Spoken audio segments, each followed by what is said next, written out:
Thank you all for being here to cover this. I'm going to go over several things because I'm obviously responsible for the entire county of Los Angeles, and there's a lot of information, there's a lot going on, and a lot that's going to happen. I do want to start off by thanking all of the deputy sheriffs and police officers that have been working around the clock for about the last week. All the employees and their families.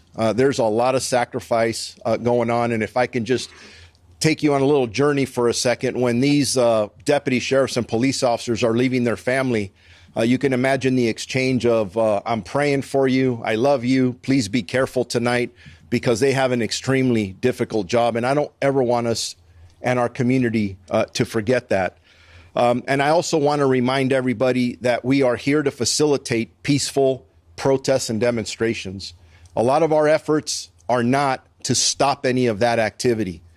We are here collectively, as Chief McDonald just talked about, we want to facilitate that. We want that to move forward.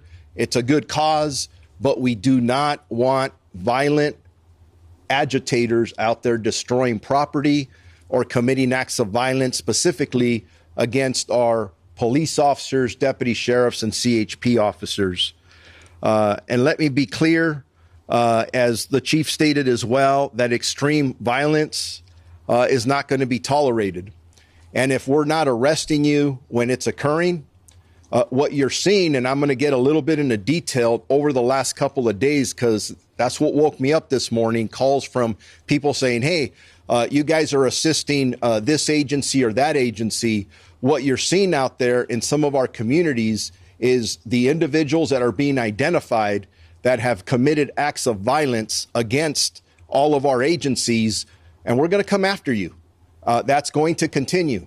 So if you're out there throwing rocks, Molotov cocktails, high-grade pyrotechnics, and all these other weapons, you're going to get caught and you're going to get arrested, and it may not be right away. So I just want to remind everybody of that. Our deputies have and continue to face a dangerous situation out there. And I just named some of the weapons that are there. And at least for our department, I have had 10 deputies injured. And I don't want to see any more police officers or deputy sheriffs injured or anybody else on either side of this. We have been encountering some interesting weapons out there. So again, please, as all of you are reporting, our community's watching this on television, big difference between the peaceful protesters and the individuals who are coming out with weapons to attack our folks, people on the street, or do a lot of damage to our buildings. And for the sheriff's department, we haven't been fully engaged like our partners at LAPD, although every day changes, and we're up to about 14 arrests. Something else I want to mention because it comes up, and that's the issue of mutual aid. As the sheriff, I am the mutual aid coordinator for Los Angeles County, and we are continuously working with our mutual aid partners. I'm in constant communication, and actually we have representatives from the California Office of Emergency Services who works directly for the governor, and we are coordinating efforts. We are checking on our different agencies, whether it be the California Highway Patrol, the LAPD, and others, about daily requirements for what's on the horizon and what that need will be. So we are coordinating these requests, asking for additional personnel, not always only to be deployed, but to be staged in strategic locations around this area to make sure that we are going to respond when our partners need us. And just to give you an idea, today's demonstrations, we have some that are planned in El Monte, here in the city of Los Angeles. The chief talked about that, the city of Cerritos, and the city of Industry, and others that may pop up as the day goes on. And it's not lost on us that we are all also monitoring the overseas activities regarding Israel and Iran. That impacts us. That alone, without everything else going on, would have kept us busy.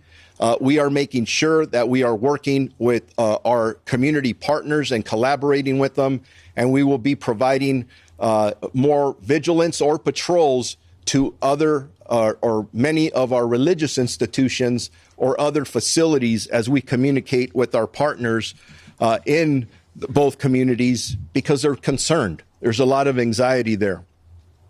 For this weekend, at this time, I am aware of at least 40 different events here in Los Angeles County regarding the No King's Day event.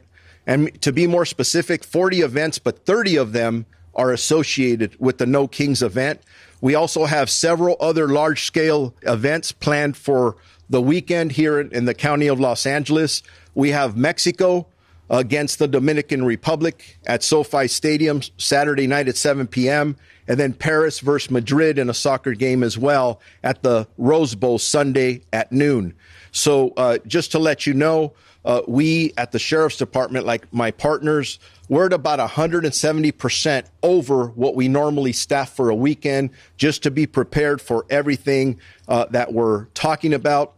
And I also want to mention the ongoing communication that is going on with all LA County chiefs. So every agency in LA County is fully aware of what's happening.